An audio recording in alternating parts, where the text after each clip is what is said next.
Hey fashion nerds, welcome back to another episode of Changing Room Thoughts. If you're new here, my name is Karina and this is a fashion podcast for anyone who has ever had a critical thought about the clothes that they put on their body. This podcast covers the intersection of fashion and style with economics, psychology, marketing, sustainability, tech. As you can see today, we are not in the P&T Knitwear studio. We are in my friend Vivian Zhou's apartment. Everybody say hi. What podcast do you know does a Chinese tea ceremony at the same time? Exactly. So Vivian is going to do a little tea ceremony situation. We've got snacks. We've got the cut up fruit, the little teacups. It truly is a little Lunar New Year's special. Vivian is one of the funniest people I know. The whole podcast episode where we were talking about different types of fashion girlies, she's the one that clocked the finance girly that's interested in fashion. I met Vivian we kept running into each other. Yeah, at fashion events. Yeah, and eventually I was, who is she? She seems well-dressed, funny, and I keep running into her. I need to know who she is. Found out she's the only employee at Lunar, the hard seltzer company. Only full-time employee. The only full-time employee at Lunar besides the co-founders. Besides the founders. Yeah. First of all, I don't think I'm funny. I feel that's what makes you funny though. I sometimes ask my friends that. I'm like, do you think I'm funny? And then my friend was no. And I was like, yeah, I don't think I'm funny either. I think I'm fun, but I think there's a difference between fun and funny. I think you're both. But yeah, I'm Vivian. I do all the events and marketing at Lunar currently. And I was born in New York. I grew up in Shanghai. And then, sorry, I'm just multitasking. But like a queen. She's doing this so well. I was born in New York. I grew up in Shanghai. And then I came back to New York when I was 18 to go to Barnard. And I've been here ever since. So I've been in New York for 7 years. Wow. Yeah. Damn. I think I was really excited for today's episode because I feel you have a very unique take on... Oh, thank you. Should we ganbei? Yeah. This is pu'er cha. This is what I drank growing up. Cheers. Feels like taking a shot. It's a little ganku. It's my favorite tea. Ooh. That was good. You drank all of it? Yeah. Thank you. Continue. I'm really excited to have Vivian on the podcast today because I feel she has a very interesting and unique perspective on all matters Chinese American diaspora, given that she spent significant time in both countries. And I think kind of Daisy's episode, I'm very interested in Chinese people and Chinese American people bridging their misunderstandings sometimes. So yeah, really excited to have you on here. I feel like you have a lot of really good takes and I'm excited to get into it. And this is the first time I've ever been on a podcast, and I've always wanted to be on a podcast because I love to speak. Sometimes I'm like, I should just start my own podcast. Who would listen to that? That's why I just want to be on everyone's podcast, but I'm glad you're finally having me. But also, what are these tea snacks? These are so good. So this is Wang Wang. You know Wang Wang, the little man? You know the round crackers? Is that the one? They're rice crackers, but then they have it's a little... family of that. These are fire. I'm talking about it. It's a fashion line. No, honestly. Spring, summer, Wang Wang. Can we talk about that though? Because there has been something I find really interesting is this influx of really hype and highly anticipated and collected Chinese designers, Shu Tong. What do you think about that? Yeah, I'm really into them. I don't have anything from Shu Tong because I don't think it's a very specific look, and I don't think it's me. But it's very I really ladybird. It's very like girly, but I really appreciate the people who wear it, but it's not for me. Yeah, I really like it. At least for me, I feel really good when I buy clothes from a designer that isn't more of a big brand, big name designer, because then I'm, first of all, and this might be a little bit I don't know if selfish is the right word, but I almost feel like, I discovered this first. Yeah, special snowflake. I want to be the first person to discover this. No, absolutely relatable. I do too. I actually made a TikTok about this, but I was saying that I actually am a supporter of gatekeeping. No, I see that. I discovered the most amazing Korean barbecue spot the other day, and I'm gatekeeping it. For New York, it's coat level if you're familiar with the New York food scene, you know that Coat is the super bougie. I don't know if it's Michelin star or Maybe Michelin guy. Yeah, maybe recommended. Yeah. Yeah. But it's $400 for super bougie Korean barbecue, and this place is the same level of quality and service, but it's 80 per person. I'm so max curious. $70 per person. But I'm gatekeeping it because Okay. it's so good. I don't want people to blow the spot up. Yeah, so back to the designers though. Right. Away from the Right, Korean right, barbecue, right. back to the designers. I'm really into them. It feels more rewarding almost when you buy something from a designer like that, because you're not that many people know about it. I feel really supportive of their business. I'm not saying that they're tiny designers, which I also support, but I'm saying they're not that well known, especially in the Western market. And it just feels really good to be like, this is my culture, and they're making it. They're on Essence, they're on Farfetch. Sometimes even when I wear it, people are like, is that? And I'm so glad you know this. No, exactly. It's a pride thing. Yeah. And I feel I kind of talked about this in the episode with Daisy a little bit, who, by the way, we're both friends with, both repping the Dawang right now. This is an old season. Yeah. This is new season, yeah. Yeah, this is. Oh, the pants too, actually. Yeah. I don't think they can see it, but Newer season, Dawang, older season. yeah. But this patchwork collection was so good. She's also sustainable. Like, Yeah, this is I also, love that. I also told her that I love orange, so this was the best collection for me. She was really, I didn't think people would love orange. It's my favorite color. Oh, I didn't Yeah. know that. Now I know. Now I Yeah. know. But What is- I would say one of my favorite up and coming Asian designers is Daisy Wong. Yeah. Because Yes. I always wear her clothes everywhere, and then I'm always like, Always I'm like get obsessed. compliments. Yeah. People have asked me, do you work for Dawang? No. Little do they know, no one works for Daisy. Daisy is the only employee. Yeah, exactly. Which sometimes I'm like, girl, you should hire someone. You're doing a lot. Like a lot. She has the most insane work ethic of anyone I've ever seen. Yeah. And I feel she's constantly dealing with trials and tribulations, and she just handles it and keeps going. How do you feel about non-Chinese people wearing I knew you dawang? were going towards the cultural I appropriation know. route. We can't talk about Chinese culture and fashion without discussing it a little bit. It's okay if we don't want to talk about it. I do want to talk about it. It's actually really interesting. It's been on my mind because last week I went to a different fashion event, and this girl who was I'm not going to say her name, obviously, and also I don't remember it because I meet so many people every day. But let's just leave it at, I'm not going to say her name. But she came up to me, and this was my first time meeting her, and she was like, what do you think of cultural appropriation? And I was like, I remember seeing this on your story. I was like, what?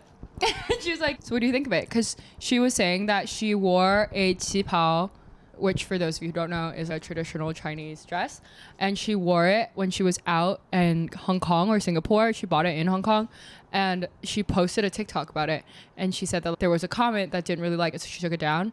But she was like, what do you think?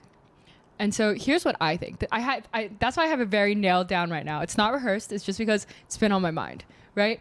And so the first thing is that everyone has their own opinion, and I think your experiences really shape your opinion on this matter. But there are some things that I feel more people agree on, and there are other things where it's more different. For example, just notable ones in the recent history would be clean Asian food. That was a cultural appropriation thing where it was,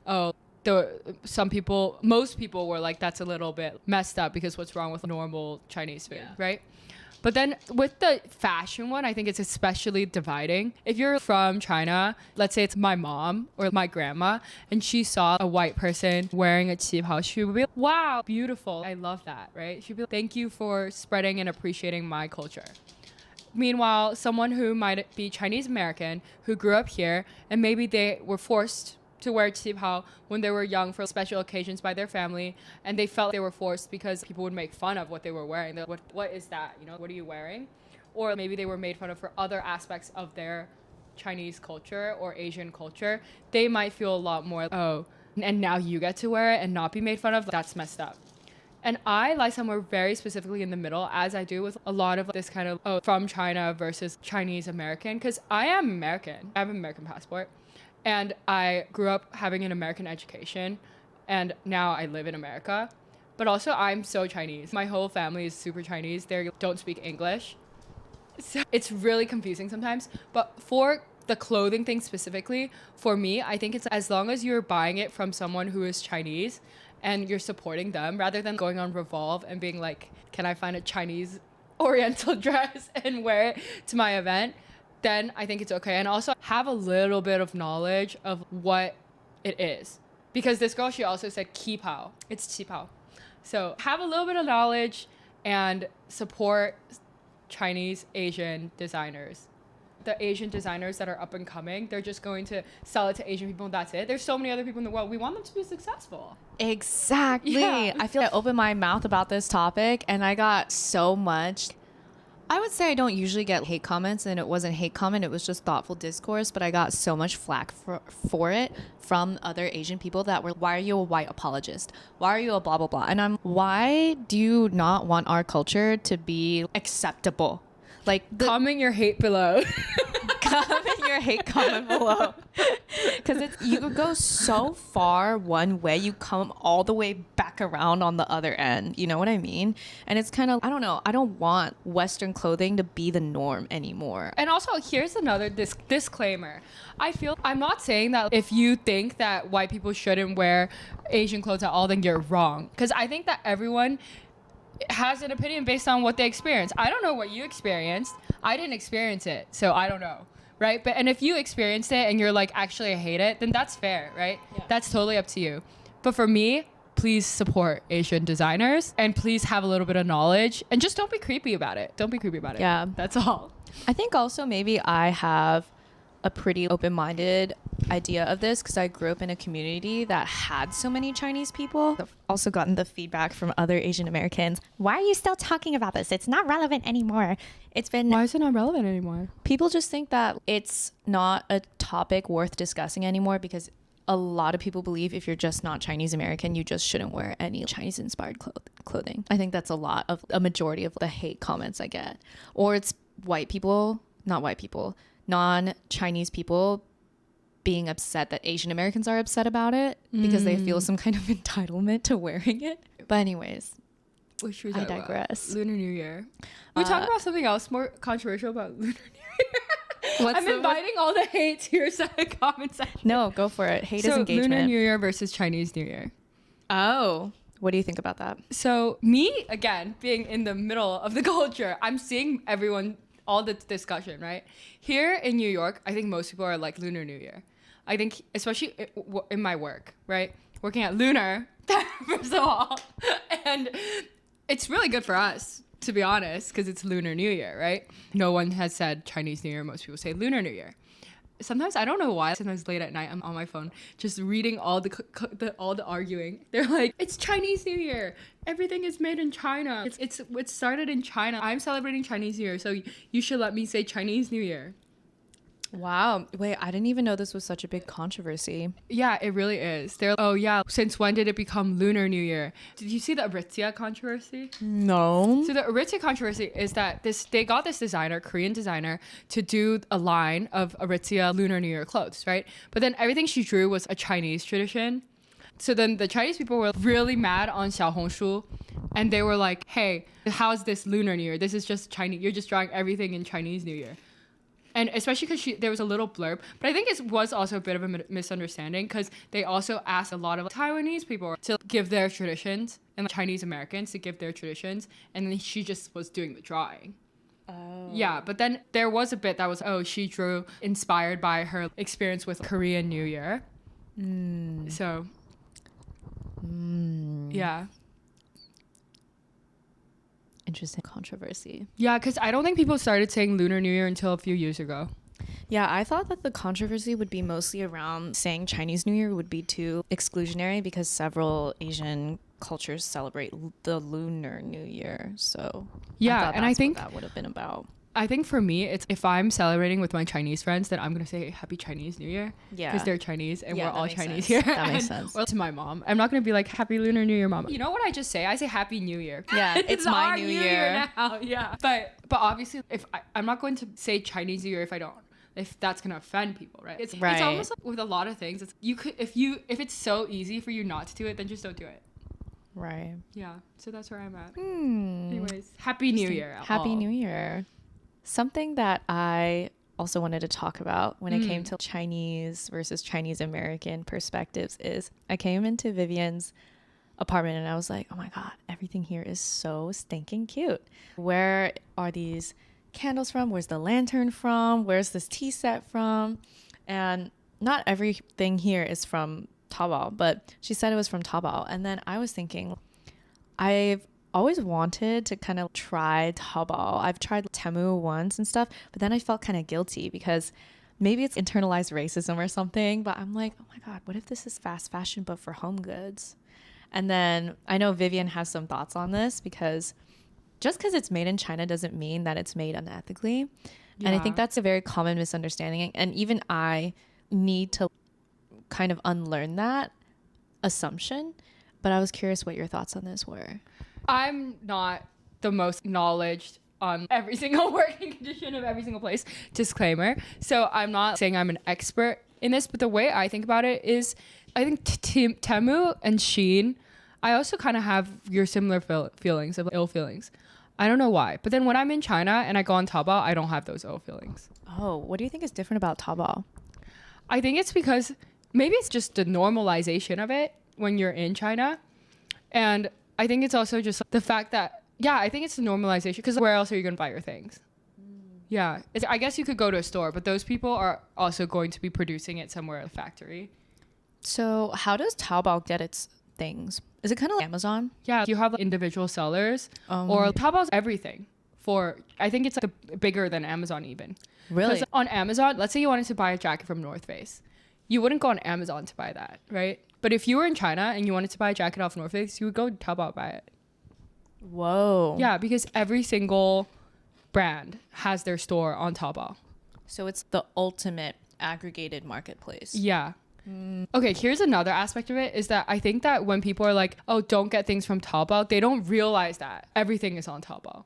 They're probably thinking don't get, because the view of it is more H&M type vibes or Shein vibes, where it's just like these little things that are produced in factories. And I've seen the little videos about how people put help me or whatever. I don't know. I don't know what I think about that. But actually Taobao is just a marketplace. And like, there'll be normal people too. Kind of like Etsy too. Like they'll be, I'm selling these things on Taobao.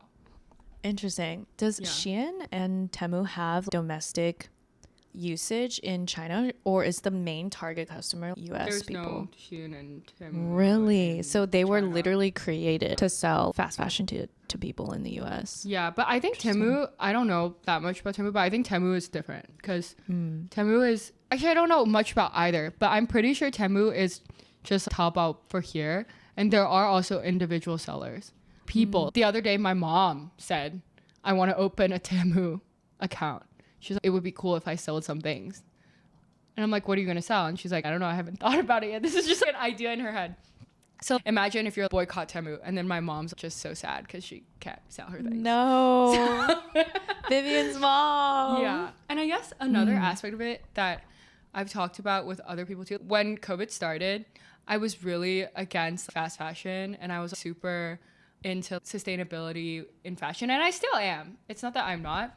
It's just that sometimes you have to be a little realistic almost because it's really expensive to, well, let me first say it depends on how you're using the things too. It's not just where you're buying from, it's who are you, right? Because if I am someone, imagine I bought from like a sustainable place and then a year later I just threw it out. I'm being unsustainable, right? But if I'm buying something and I'm using it for 10 years, some of my Forever 21 shirts are from 10 years ago, not gonna lie. So in that way, I'm very sustainable. No, right? Yeah, exactly. Yeah. And then we talked about this a bit before we started recording, but it's kind of just unfair to put all of the onus on the consumer, especially we're not millionaires, rent is expensive. Yes, you should care about the environment, but why do you have to bear the burden of other companies not operating ethically constantly? Just do your best. I think do your part, do your best. But if I can't afford this thing because I need to pay rent or I need to eat, I think it's okay if sometimes, occasionally, you're buying something that's a little bit cheaper. Yeah. As long as you're doing your part to the best of your ability. Yeah, agreed. And when I become a billionaire, I will be buying everything sustainably. Yeah, when I become a billionaire. Not if, when. No. Period. Exactly. Speaking of being a billionaire. What are you manifesting for yourself in the new year? In this year specifically? Or just Yeah. what am I? I've been doing a lot of, I don't like the word manifesting because I feel like I don't know why I don't. But so I just say this is going to happen. And what's going to happen is at 28, I will get engaged and married. It's happening.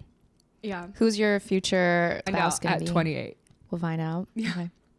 For the next 3 years, we won't know. But at 28, I will be married. What about you? I want to get, I'm going to get monetized on YouTube. That's going to happen. And I'm going to double my social media income. I will become famous this year. Yeah. Follow me on TikTok. Yeah, right now. It's I Love Sesame.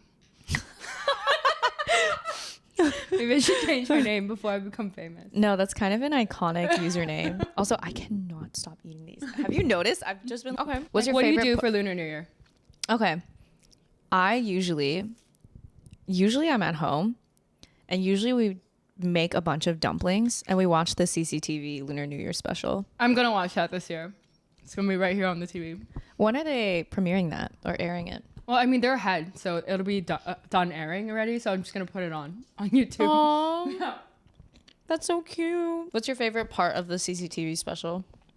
I used to really like the Xiaoping, the little skits.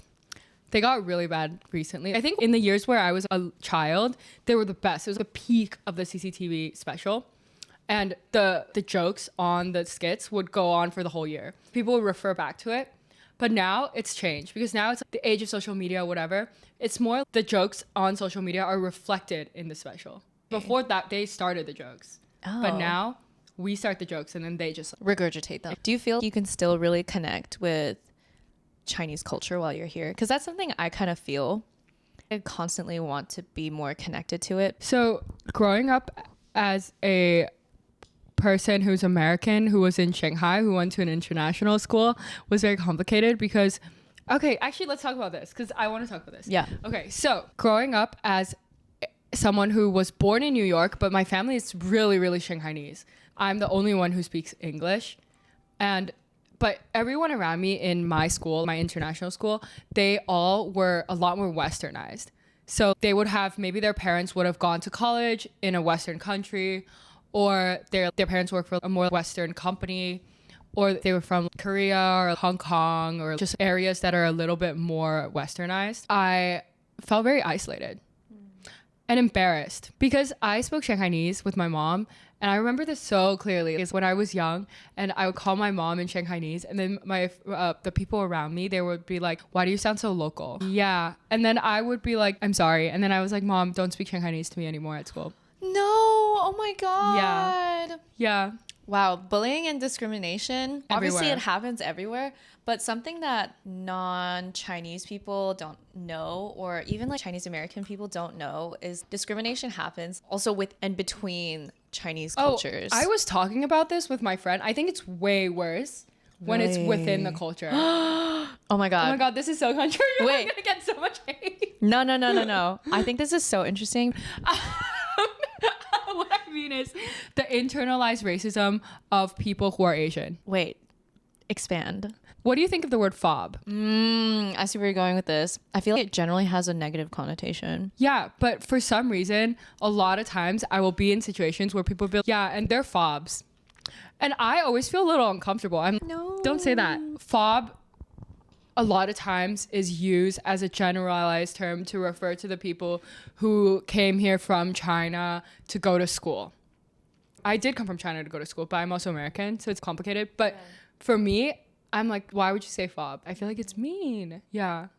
Because I feel, especially here, it's so, you're not just part of the minority, you're not even from the country. And so people feel, oh, well, we probably don't understand each other, or maybe they don't get the culture or something like that. I feel that's the connotation. There are stereotypes that a lot of times coming from Asian Americans, actually, about the students who come from China.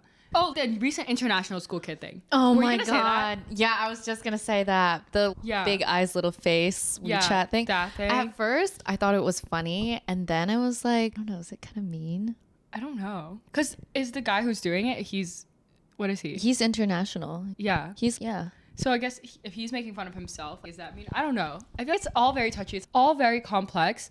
But a lot of times I do feel there's the stereotype of them wearing really nice clothes to class, or they're really quiet, or they're keep amongst themselves. And I don't think that's coming from white people, like that. Yeah, that's so specific true. type of racism.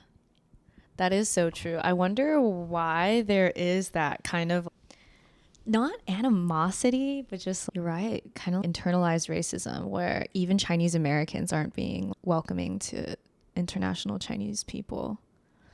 It might be, honestly, this desire for assimilation, white assimilation that they've had to deal with their whole lives. And maybe it brings them comfort that there is another group that's even more otherized than themselves. Yeah. But I do think it goes both ways, right? Because I do think that there probably are things that Chinese students would think of an Asian American. Oh, maybe something, oh, why don't you know more about your culture? Which is, I think, that would be the main point that they would make, right? Yeah. But then that's also unfair because it's not an Asian American's fault to be growing up in a very white-dominated place, right? That's not your fault. That's not their fault either. So both ways, I just think there's a lot of animosity. Do you notice this in other Asian American cultures? I have no idea. I feel like, okay, because when I was in college, I had a lot of Korean American friends, and they seem to get along a little bit more with their international Korean counterparts than Chinese Americans did with their international Chinese counterparts. I think you know what it is. It's sinophobia. Yes, she finally said it. Because so I true, think though. being Korean is so much more accepted. Yes, and it's kind of obvious why. We have U.S. military bases in Korea. Yeah. You know, we basically handed Japan the olive branch after World War II. Yeah. And You're gonna get banned. I don't know. Maybe YouTube is going to suppress this video. Whatever. It's my podcast. It's not monetized right now, so I can say whatever I want on it. You can swear on it if you want to. Oh, wow. I swear all the time on my podcast. But yeah, I mean, the recent Hulu stuff. Oh my God. That triggered me so bad. I was walking down the street in K-Town and came across this Tang Hulu spot, and I was like, oh, they have Tang Hulu here. I didn't realize that they would have that in K-Town because it's a Chinese snack. And my boyfriend was like, it is, but it's Your in boyfriend K-Town. didn't know? And I was like, how dare you? I was like, you don't even know that this is appropriated. But whatever. Yeah, xenophobia is real. We'll keep it at that. Yeah. Yeah. Haha. Anyways. Oh, you know what's also a bit of xenophobia? What? Is that sometimes when I go to events that are meant to be Asian, because I do go to a lot of those because Yeah. of my work, they will always play K-pop, but where's the Chinese music? Why don't you play any Chinese music? Yeah. Vivian has introduced me to so much good Chinese music. But then the thing is, for example, Masiwei. I love Masiwei. I think it's Masway. That's what he says. He's like, Masway. Masiwei. No, his rhymes are so good, honestly. He's a pretty good rapper. But then I don't know who I was playing this in front of, but someone was like, yeah, he definitely appropriates Black culture. Oh, and yeah. I was, yes. So listen, there's appropriation there too. Yeah. For sure. For sure. Chinese hip hop appropriates Black culture. Do you get red packets? Okay. So, isn't the rule you keep getting them until you get married, right? It depends on where you're from. Some places really? it's you keep getting them until you work. Some places it's you keep getting them until you get married. Yeah. It depends. Interesting. There's some interesting. Sometimes like, it's until you have kids too, I think. oh. Yeah. Honestly, I could use the red envelope if I have kids. But then again, they would get But did you get kids. them growing up though? Yeah, I did. Yeah, and then In dollars though. yes, yeah. And then I'd have to make sure that I said the couple sentences. Oh my God, can I remember? There's one that it goes 一帆风顺二龙腾飞三阳开泰四季平安五福临门六六大顺七星高照八方来财九九同心十全十美 and then there's 千万 like there's more and then you go through all the numbers.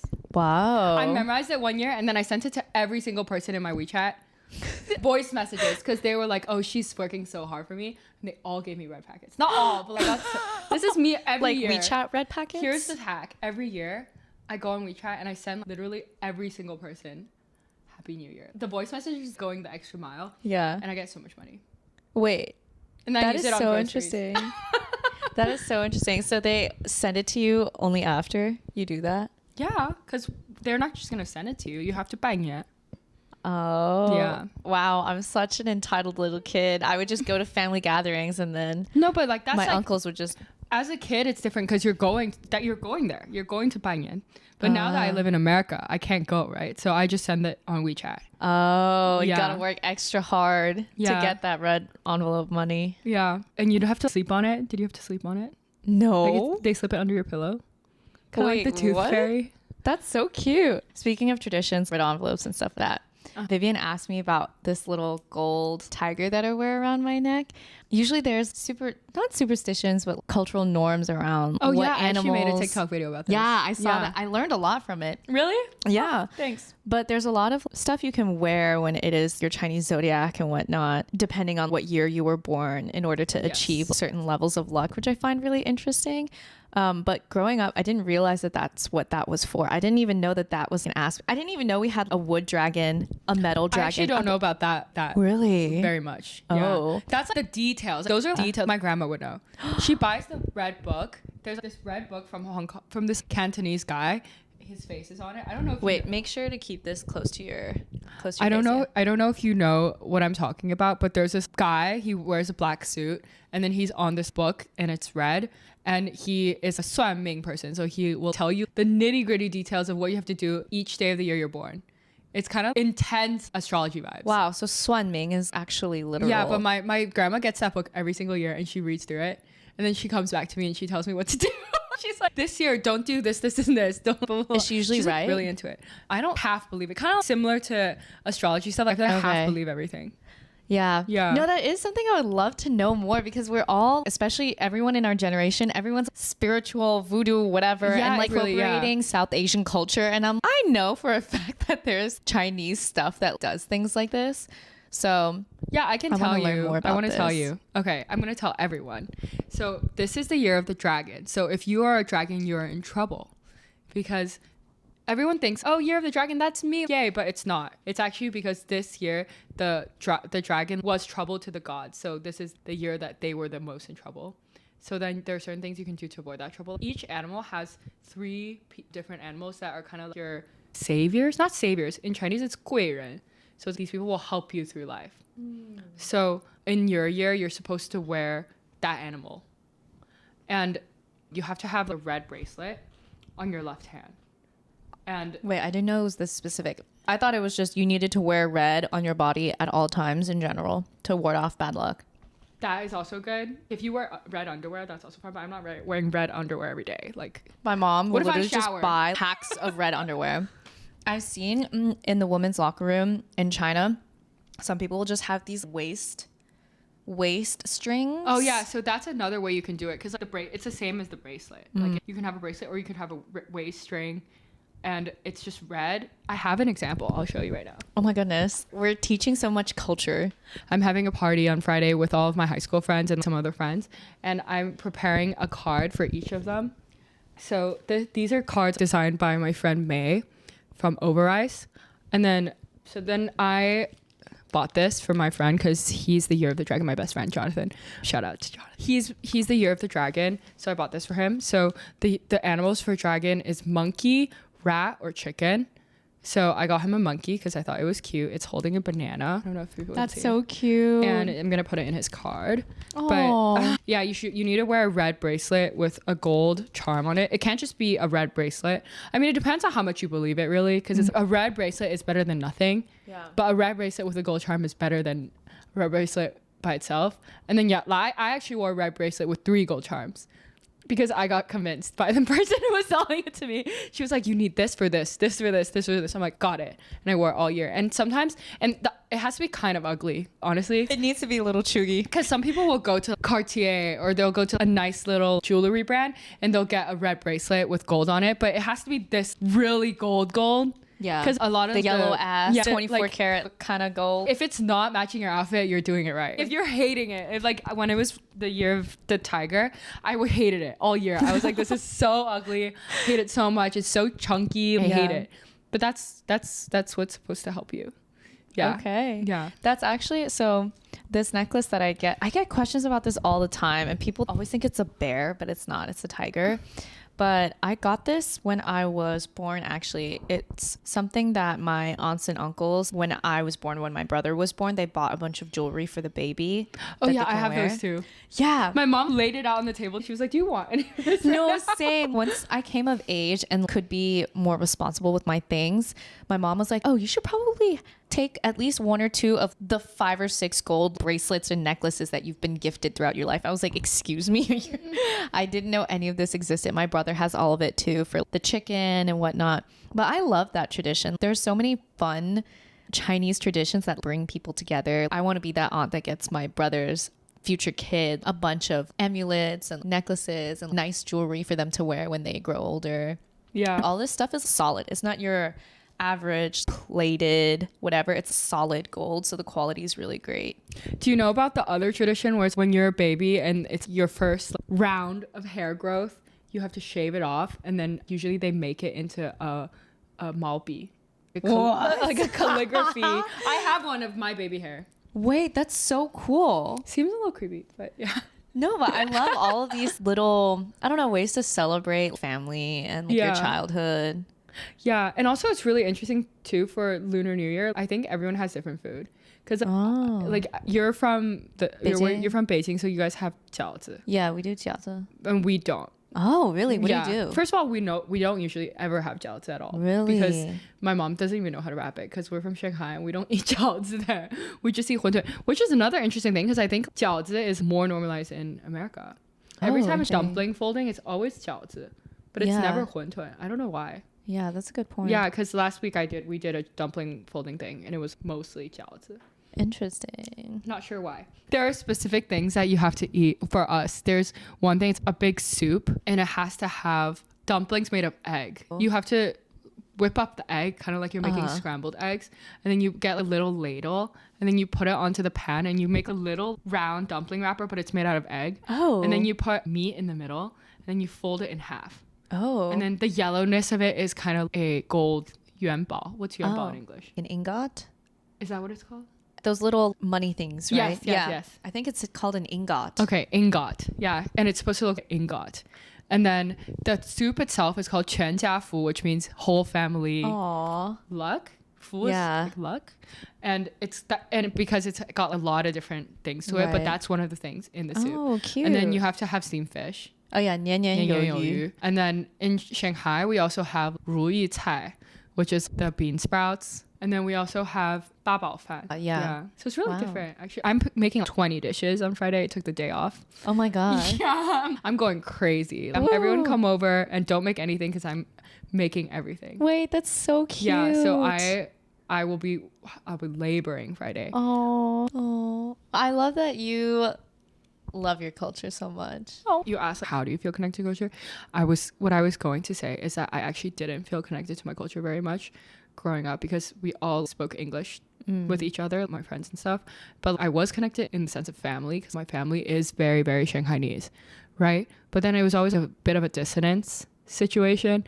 And then coming to college too, it was even more of a dissonance because it was more obvious now because I was away from my family. And also more obvious because I didn't feel I fit in anywhere because I'm not Asian American. I didn't grow up here, so I don't really get a lot of the references. And then I'm also not a Chinese student who went to Chinese school and then came here for college because my Chinese isn't that good. But I don't want to just limit my bubble to just international school people because that's what I've grown up with my whole life. I want to meet new people. So it was really confusing for me for a bit. And then I think during COVID, everything slowed down and I wasn't able to go home. I actually tried to fly home, but since I have an American passport, they stopped me on the very last day. I did make the cutoff. And so I was really sad. I really want to feel connected to China at this time because I can't be home. And so I just started watching a lot more Chinese TV and going on Chinese social media and talking to people in Chinese. And I think in these past 4 years, I felt a lot more connected to my culture. That's such an inspiring story because I think a lot of Chinese Americans out there also feel awkward or not sure about how they can feel more connected to their culture.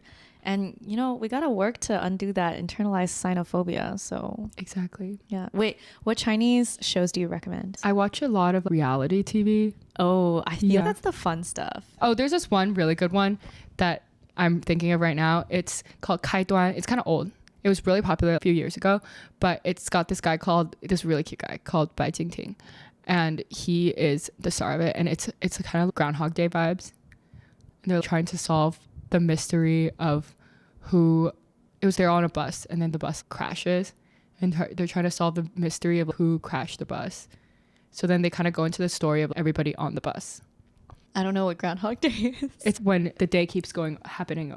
Groundhog Day was a few days ago. It's that movie about the day that keeps happening over and over again. You know, like you wake up and it's the same day. Okay. Because they're stuck in the loop. I don't know if all Chinese Americans feel this way, but something to me that's always been really fun to watch are the historical Chinese dramas, because I don't know why. I just grew up watching my mom watch them. Mm-hmm. So then I would want to watch them. But they always have more or less the same storyline. So it's not that interesting. But it's just the outfits, the culture, all of that is very fun to me. But I've actually never seen a historical drama. Really? Yeah. Isn't that crazy? Oh, another thing that's really popular right now, and Shanghai is getting its moment right now in China. Oh? I don't know if anyone knows about this in America, but there's this show called Fanhua. And it's about Shanghai in the old times and how when it just started becoming more developed, and how this guy, he's trying to start a business, or he's trying to become a businessman. And it's the stories around old Shanghai. And it's taken over China. Even in America, a lot of these Shanghainese restaurants are starting to make a lot of the iconic dishes that were shown in the show. And if you talk to anyone who is from China, you ask them, have you been seeing this show? They all have. And it's really, really inspiring, because another aspect of it is that Cantonese is very, very widespread, but Shanghainese is a dying dialect. I speak it because I spoke it at home growing up, but most of my Shanghainese friends don't speak Shanghainese. It's disappearing. And it's actually such an issue. Also because when we were young in Shanghai, the school system kind of phased out Shanghainese for a bit, because they were like, everyone needs to learn Mandarin. So then the generation that we're in, nobody can really speak Shanghainese. So with this rise up of our culture, it's really inspiring in a way. It makes me want to cry. Because it's for all, even throwing it back to that story. When I was young, I was made fun of speaking Shanghainese. And now everyone's trying to learn it because of this show. It's our moment. Oh, that's so sweet. Yeah. Where can we watch this? Fanhua. I saw an episode on YouTube. Oh, okay. But I think it's on the Chinese websites, to be honest. Yeah.